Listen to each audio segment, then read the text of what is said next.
This is the unfiltered feed. The unfiltered feed. Hello, guys, and welcome back to yet another preview. This time we are talking about the Lucknow Super Giants. And Lucknow finished 7th last year. I think they had a very slim chance of making it through from the very outset because of their bowling attack.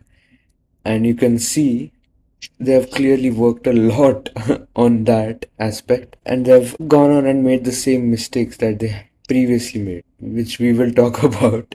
But first, let us talk about how they did last year. They finished 7th. I think at one stage they were at 5 wins out of 8, and then their season just didn't move from there. So, do you think they did well? Considering the chances they had at the start, do you think they outperformed themselves? Yeah, I was actually going to say that because with the kind of bowling attack they had, plus with the poor form that Rishabh Pant showed, I think even being in contention of a playoff spot was a good performance from them. But obviously, as a team, they didn't want that. They wanted to qualify because, to be honest, they were one of the more consistent sides for the first few years, but it's just gone a bit downhill for the last 2 years or so.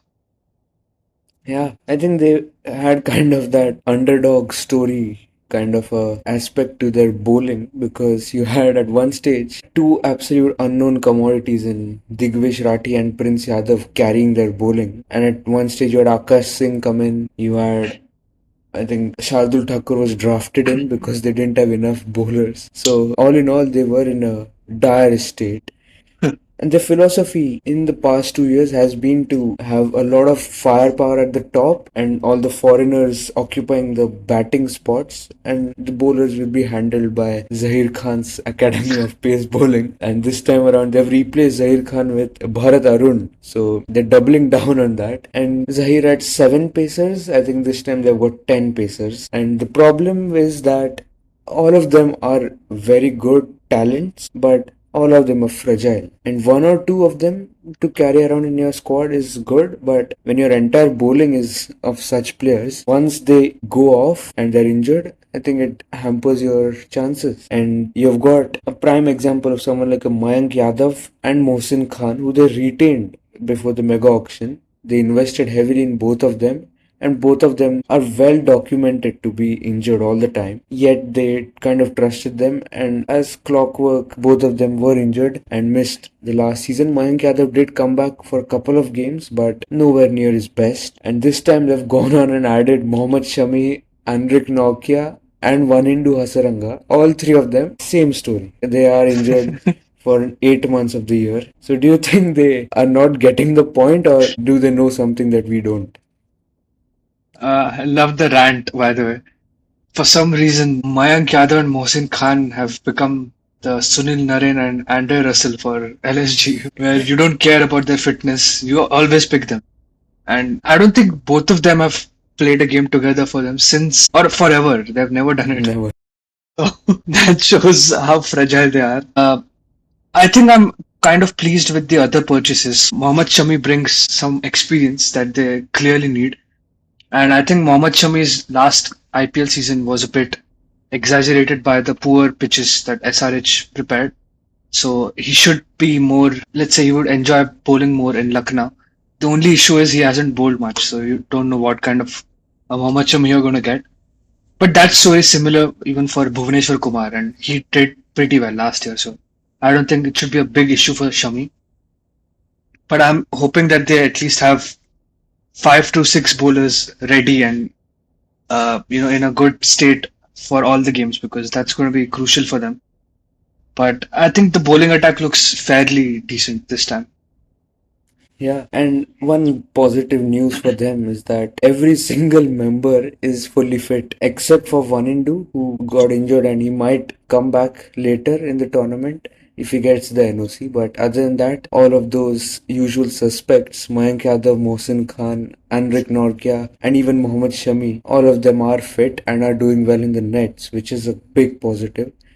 And of course, let us just count the number of pacers that they have. They've got Avesh Khan, Mohammad Shami, Mayank Yadav, Naman Tiwari, Mohsin Khan, Arjun Tendulkar, Prince Yadav, Akash Singh. So you've got 8 Indian pacers and Anrik Nortje. So that makes it 9. So I think they're just hoping that at any stage in the tournament, at least 3 of them are fit to go. But when they all are fit, which is probably a very rare case, which they didn't factor in, who do you think should start out of all these? Which 3 pacers?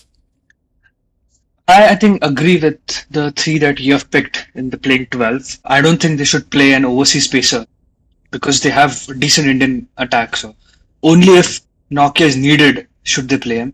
I would be tempted to play either Mohsin Khan or Arjun Tendulkar as well. Arjun Tendulkar has been in a decent touch in the domestic circuit, but again, the IPL is a different ball game. But with the issue with playing Avesh, Shami, and Mayank is that all of them are right-handers, so you might want someone like a Mohsin or Arjun who can bowl well in the power play. They get a lot of swing as well. So that's the only change. But otherwise, I agree that you should play as many Indian pacers as you can.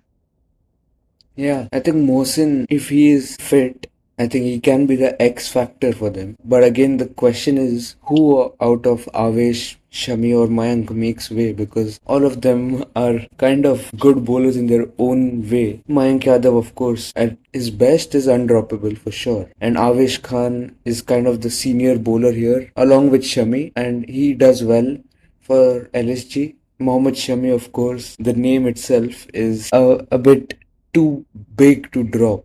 So, who of these 3 will be the first one to make way?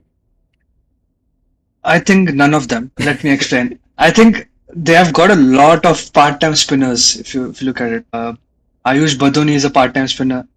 Abdul Samad is a part-time spinner. Shahbaz Ahmed is not a part-time, but he's a more of a spinner. So you might as well just drop one into Hasaranga, especially if he's not fit, and you can play Mohsin Khan instead of him, and then you try and bowl Mohsin and Shami up front in the power play. And once one of their overs are finished, you can probably bring in Mayank Yadav or Avesh Khan for the death overs. So they can structure the team like that. So start with 3 paces and then bring in the fourth one later. And with spin, I think Digvish Rathi is going to bowl 4 overs. So then they just have to manage 4 overs between Shahbaz, Abdul Samad, and Ayush Baduni, which shouldn't be a big issue for them. Or they Yeah, don't even need to bowl 4 overs. They just need to cover up the remaining overs that are not from the Pacers or Digvish Rathi. yeah, I think that will work, but the only issue I see there is that their batting ends at 7, with Shahbaz Ahmed being the number 7 batter. So I don't think that is exactly the strongest of battings, because none of those bowlers actually can hold a bat. So in that case, they will need to play someone like an Arjun Tendulkar or Manimaran Siddharth as that extra bowler, which will replace Vanindu, because they need batting. So that is a call they have to make. And also to consider is that Digvish Rathi had a horrible season in the domestic circuit. So he isn't coming off the same way that he did last time around. So if Vanindu, if we assume that he isn't going to play, maybe they can get in that overseas pacer that Anrik Nortje is, and then maybe rotate around with the third. Maybe Mayank Yadav, even if he's fit, maybe you want to give him a rest every couple of games and maybe get in Mohsin Khan. So that is something they can do. They've got a lot of options. Obviously, they have these options because their bowlers are fragile, but when they are fully fit, it's going to be difficult to choose, because all of them are prospects, and I'm more excited to see how Bharat Arun works with them, because he's known to propel Indian bowlers. He's done it with the Indian team previously. So that will be very exciting to see. And moving on, I think one name that I'm very interested to watch out for is Mukul Chaudhary. Though I haven't listed him as a starter, I think he has a lot of scope, and he might start in place of Abdul Samad, because Abdul Samad, again, they have trusted him, but he's played 6 seasons in the IPL. This is his 7th, and he hasn't exactly done much. He is coming off a good domestic season, and that is why I have placed him in the starting 12 for now. But he could very well be replaced by Mukul. He's a strong, powerful lad. I've seen him bat, and I think he's the closest India have got to someone like a Tim David. Yeah, that's very interesting to hear. Personally, haven't followed Mukul Chaudhary much. But I think with Abdul Samad, you're right. He's never really reached his potential. I think very similar to Shah Rukh Khan. So, not SRH, sorry. Lucknow will have to make a call eventually. And if Mukul Chaudhary is the prospect that you're mentioning, then you might as well just want to give him as much game time as possible because I think the bulk of the heavy lifting will be done by the top four. So, you can play a Mukul, and if he performs, then it's good. If not, he can at least learn from all the other batters. Yeah, and now that you have mentioned that top four, it's better we talk about it. It is probably one of the most intimidating top orders of the season. You've got Aiden Markram, Mitchell Marsh, Rishabh Pant, Nicholas Pooran, and then I would like to count Ayush Baduni within that group because he's been in terrific form. The only difference between this and the SRH top order is that I would say this is a bit less volatile. So you've got Aiden Markram and Mitch Marsh, who more or less you can rely on them to give you runs. Maybe if not every single time, but at least 7 out of 10 times they will give you good starts. And then Nicholas Pooran at 4. He has a problem similar to Henrik Clase. He too retired from international cricket, and his form and a lot of other shoddy business that he has been doing in T20 leagues has come under the scanner as well. Allegations of match fixing included. So, and he didn't look in the best of shapes when I saw him in the LSG camp. So, I have a weird feeling about Pooran, but at least Markram and Mitch Marsh are in good form. And Rishabh Pant, I have a lot of hopes from him, and I'm very impressed with whatever he's been doing outside of the field. Yeah, Rishabh Pant has finally taken the guidance of the great Yuvraj Singh, who's obviously also trained Abhishek Sharma and formerly Shubman Gill. So I hope that translates to Rishabh Pant as well. I'm actually also not sure about Nicholas Pooran because, like you said, he hasn't been playing a lot of international cricket, and IPL is a cut above ordinary T20 leagues. Plus, I think number 4 is one of the trickiest positions to bat in because you need to be flexible and you need to be able to bat slowly, if in case of early wickets, but then you also need to start hitting from ball one if you're in a good position. I'm actually curious about the situation with Josh Inglis. There was a lot of chatter around him during the auction, but what is the status? Because if he's coming to India early enough, I could actually see him play instead of Abdul Samad and just have a top 6 that's then as deadly as SRH, if not more, if Inglis joins this attack. Yeah, I think from what we know, he won't be playing the entire season. I think he will join a bit later. He's busy in his personal life. So he had made that clear as well. But I think whenever he comes, that can surely be an option. And by that time, if they see that either one of Pooran or Mitch Marsh or even Markram aren't in the best of forms, he might walk in and replace them. And I think one of the reasons they invested in Inglis, knowing that he won't be available for the entire season, is because Nicholas Pooran hasn't been playing a lot of top quality cricket. So maybe they anticipated him being out of shape, out of form, whatever, and they invested in a backup for him because otherwise, when you've got that kind of starting 3 overseas batters, you don't need to invest in 2 other overseas batters. They could have maybe gotten other spinners or invested that overseas spot somewhere else, but something tells me they weren't sure of Poole. Yeah, I think that's kind of true, but I watched the post auction interview from the owner, Mr. Goenka, and he said that they wanted to secure Vanindu Hasaranga and Andrik Norkia within 10 crores. But I think they got both of them for base price, which means they had a lot of spare money, which is why they ended up going for Josh Inglis because he was available and no one had bought him. So it's more of a fluke, but I think that this really works out well for them because you can give Pooran the first few games just to see if he's still in touch. And if he's not working out, then I hope by then Inglis comes back and he can slot in. So shouldn't be a big issue for Lucknow.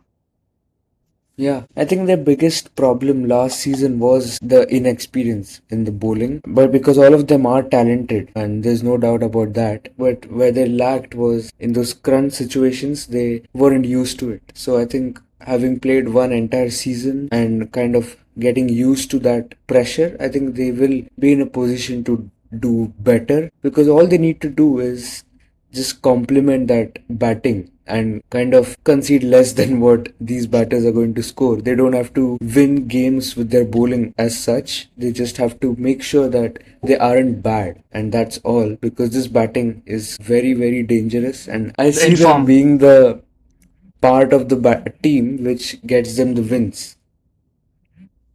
Yeah, well put. One thing that I'm interested to know about is the point about them not being a home friendly lineup. Why you think they're not a home friendly lineup? Yeah, this has got to do more with their bowling, because Lucknow, if you remember, in 2023, IPL first was played in Lucknow. You had some really slow and sluggish tracks, and it was good because IPL needed that. But as we have gone through time, the pitches have gotten flatter and easier, and they've become more and more placid. And placid pitches are the only kind of pitches where someone like a Mohammad Shami is practically ineffective. We saw that in Hyderabad last year, and he's going to get similar pitches here at the Ekana. And Avish Khan, in many ways, is a similar bowler. So these guys will tend to do better in away conditions, like maybe in Rajasthan. They won't play there, but in maybe Pune or Bangalore or wherever they play, because that's where you can actually use your skills, and the pitch will complement those skills. But in pitches like Ekana, I don't think Avesh Khan and Mohammad Shami, who are going to do bulk of their bowling, they will be that effective. That's why I feel this is not a home-friendly bowling attack. Even Digvish Rathi, though he did well at home last year, he becomes more of a defensive bowler on such pitches. So you're practically left to depend on Mayank Yadav, and if Vanindu comes back, him to get you the wickets, which can be a bit of a dangerous strategy. But let's now switch to the predictions. I think this is a bit of a longer video. But yeah, what are your predictions for Lucknow? Where do you think they'll finish? This is I'm being a bit optimistic with this side, just because I feel the batting is very good and the bowlers will have learned. So I'm actually going to put them at number 4. Unbelievable. And that's very optimistic, not fairly optimistic. This is when I buy the LSG stocks, and hopefully they repay me with a large amount of profit. Yeah, I'm not as optimistic for them. I still think the batting is top class. I think I might have made a mistake when I said that the SRH batting was the best. I think this Lucknow batting is as good, if not better, because like you said, Makram and Marsh, they are a bit more consistent. So even if their peaks are not as high, they don't have as many lows as the SRH batters tend to have. So with that, I'm going to predict that Lucknow would finish in P6. I think that was the highest spot outside of the top 4 that you had available, so it makes sense. Yeah, so for you, it's looking interesting because you have both the extremes still open.